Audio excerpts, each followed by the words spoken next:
प्रशांत किशोर जो सीट जीते हैं बांकीपुर में, वो समझिए कि बीजेपी का वहां दबदबा रहा है।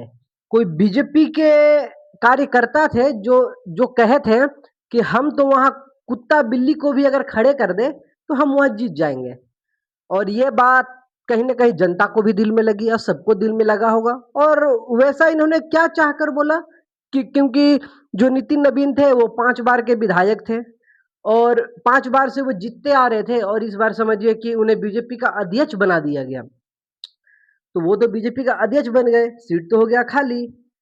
अब प्रशांत किशोर ये सीट पे लड़ते हैं, और प्रशांत किशोर के बारे में समझिए कि जो विधानसभा जो इस बार हुआ था, जो सीएम इलेक्शन के वोट हुआ था, वो इस बार ये बात क्लियर किए थे कि चाहे तो अर्श पे चाहे तो फर्श पे, ये 243 सीट पर लड़े थे और इनको वोट मिला था ये जो आप देख सकते हैं, जीरो। और उस समय हम आप और हम जैसे कई, चाहे बिहारी बोले चाहे यूपी बोले चाहे पूरा इंडिया में, जिसे हम जानते थे कि मतलब वो अच्छे अच्छे को जिताते हैं, सीएम बनाते हैं, पीएम बनाते हैं, और आज वो अपने एक सीट के लिए तरस गए और हम आप इनका मजाक उड़ा रहे थे। और यहाँ तक वो खुद बोले थे कि अभी मैं जिंदा हूँ, अभी मैं मर नहीं गया हूँ, और प्रशांत किशोर जब तक जिंदा है उम्मीद जिंदा है। हम बात करेंगे कि बीजेपी हारी क्यों, और जो जन स्वराज पार्टी थी, जो प्रशांत किशोर की पार्टी थी, वो जीती क्यों। जब 243 सीट पे प्रशांत किशोर लड़ते हैं, इन्हें जीरो सीट आता है, तो कहीं ना कहीं ये भी इन पे आरोप लगता है। आरोप क्या है, ये हम और आप सोचते हैं कि भाई जो इस मतलब पार्टी के जो लीडर है प्रशांत किशोर, वो खुद इलेक्शन नहीं लड़ रहे हैं। कहीं ना कहीं ये मोनोपोली इंडिया के मन में आया, चाहे बिहारियों के मन में आया, वो वोट नहीं किए प्रशांत किशोर को, और उनके तरफ से अच्छे अच्छे उम्मीदवार खड़ा थे।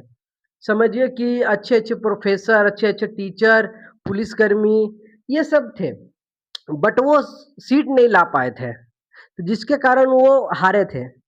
ये हार के बाद इन्हें समझ में आ गया था कि अगर बिहार में अपनी राजनीति करनी है तो कहीं ना कहीं खुद से सबसे पहले खड़ा होना पड़ेगा। और इस बार जो बांकीपुर विधानसभा का हुआ जो इलेक्शन हुआ, समझिए कि ये खुद खड़ा हुए। अब बांकीपुर वही है जो गांधी मैदान से सटा हुआ है, और गांधी मैदान वही क्षेत्र है जहां चाय के पकोड़े पर डेली शाम को राजनीति की ही बात होती है। और वहाँ एक बहुत अच्छा कहावत है बिहार का कि अगर आपको लगता है कि आप बिहार को जान चुके हैं, तो बिहार ये आपको एहसास ज़रूर कराता है कि अभी आप पूरी तरह जाने नहीं है बिहार को। और यही कारण है कि प्रशांत किशोर मेहनत किए तो वो जीते, और जीतकर विधानसभा में वो एक सीट लेकर आ गए। अब बीजेपी हारी क्यों? कहीं न कहीं हर चीज़ का अति होता है। ठीक है, बीजेपी वहाँ 5-6 बार से जीत रही थी, वो जो एक मन में जो बात था, जो वो बोल दिए कि हम यहाँ कुत्ता बिल्ली को भी लड़ाएंगे तो जीत जाएंगे, ये बात तो इन्हें बोलनी नहीं चाहिए थे। क्योंकि देखिए इससे अब क्या है ना, इससे आप दिखाना चाहते हैं कि भाई हम इतने पावरफुल है, चाहे हम इतने ओवर कॉन्फिडेंट है।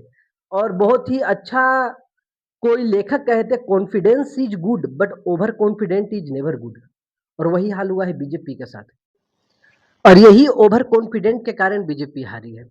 अब समझिए प्रशांत किशोर को मतलब समझिए ये बहुत एक अच्छा मौका मिला है, क्योंकि देखिए अब इलेक्शन कब है नहीं है बिहार में वो एक अलग बात है।